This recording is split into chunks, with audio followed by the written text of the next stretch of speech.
Okay, so my case involves somebody who is stuck in hyperextension of the knee, um, or just lacks proper knee flexion in gait.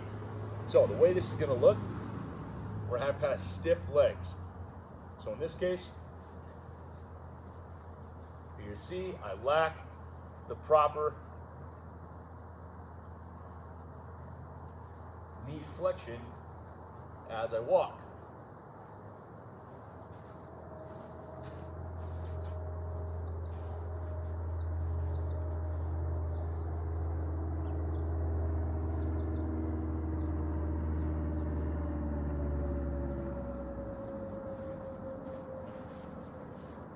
So,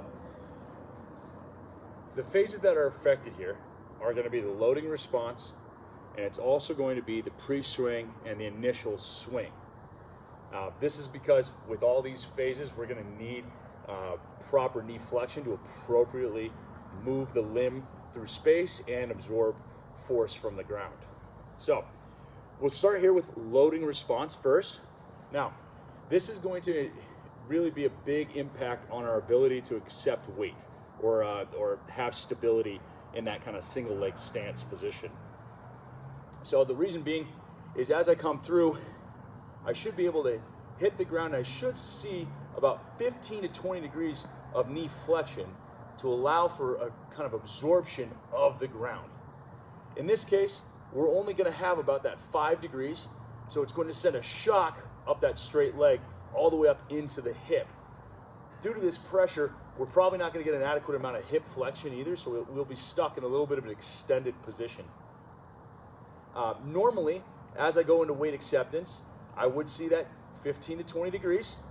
I'd also see my foot pronate in, and I should see about 5 degrees of dorsiflexion along with 20 degrees of hip flexion as I go through. With this stiffer stance, you're going to see less hip flexion. We're going to be in a little more of an extended position.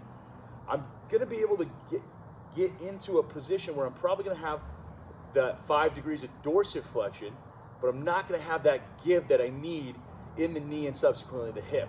So instead, we're just pounding into that acetabulum. So, as I said before, this is going to really affect weight acceptance as we go through. Now, the other two phases we're going to see issues with are going to involve our single leg advancement or our single leg swing advancement. In this case, it's going to be because as I come through, I should be able to get a little bit of bend here, so about 40 degrees through that knee. In this case, I'm not going to be able to, so I'm going to have a really stiff leg coming through, which is going to probably lead to compensation of circumduction, or I'm just going to scrape my feet off the floor. So it's going to be a big issue in terms of foot clearance. So as I come through, normally we'd expect to see about 15 degrees of plantar flexion as I'm coming through with about 40 degrees of knee flexion and about 10 degrees of hip extension. The hip extension shouldn't be a problem for us here, but the knee flexion is going to be a big deal. So we're going to be stuck here, we're going to be stuck in that extended position as I go to swing through. That's going to make this very difficult to advance that limb through space.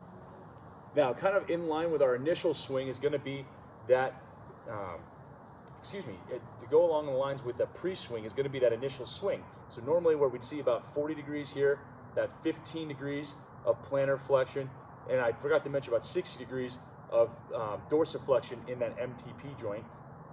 What we're going to see is we're going to pull through, and we'd expect to see about 60 degrees, about 5 degrees of plantar flexion with about 60 degrees of knee flexion, and getting about 10 degrees or so of hip flexion as we advance that leg through.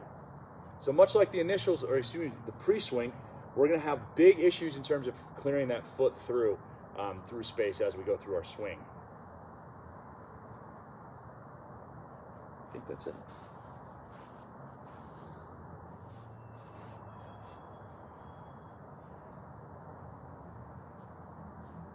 So I can't remember if I actually mentioned this before, but some causes or reasons why we might see something like this could be because of issues with the quads in terms of not being strong enough to eccentrically allow for that knee flexion, or eccentrically control the knee as we go into knee flexion. So they're going to stay stiff to counteract it just because the quad's not strong enough to trust itself without a knee buckle. Another thing we could see is hypertonicity in the quads. So they could just be stuck, kind of turned on, and they're not going to give enough to allow for that knee flexion. Another thing we could see is weakness in the hip flexors. So they're just physically not able to pull that knee up through or that limb up through.